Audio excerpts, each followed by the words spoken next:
चंदनझिरा येथील ज्येष्ठ सामाजिक कार्यकर्ते हाजी गनी दाऊद खान यांचा असंख्य कार्यकर्त्यांसह राष्ट्रवादी काँग्रेस अजित पवार गटात प्रवेश।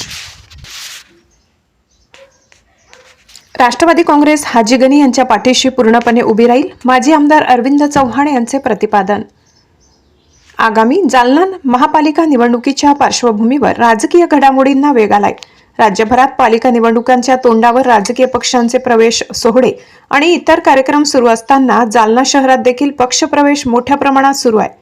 दरम्यान शहरातील चंदनझिरा सुंदरनगर परिसरातील ज्येष्ठ सामाजिक कार्यकर्ते हाजी गनी दाऊद खान यांनी असंख्य कार्यकर्त्यांसह राष्ट्रवादीचे जिल्हाध्यक्ष माजी आमदार अरविंद चव्हाण यांच्या उपस्थितीत राष्ट्रवादी अजित पवार गटात प्रवेश केलाय।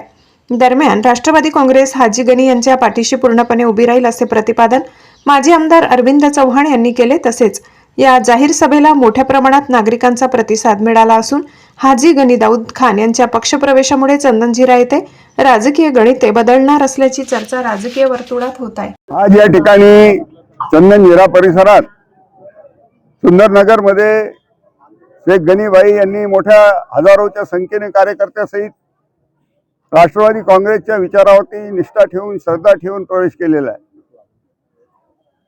याआधी त्यांनी इंडस्ट्रियल एरियात असो या परिसरात असो आपल्या परीने लोकांचे प्रश्न सोडवण्याचा प्रामाणिक प्रयत्न केलेला आहे आणि त्या हाजी असल्यामुळे तर काय खोटं बोलण्याचा प्रश्न येत नाही।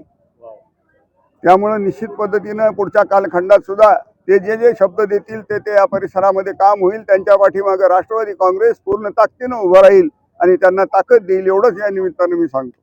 अण्णा भाषणातून बोलताना म्हटले आहे की माझा मोठा भाऊ आहे, जर ते आमच्यासोबत आले की करायला काय आता बरोबर आहे झाली तर फॉर्म्युला कसा असेल तिघांची ते तो बसल्याशिवाय ठहरने नहीं। एक जगह तो बैठना पड़ेगा जब भी उसका तय होगा, ऐसा यहाँ से कैसे तय होगा।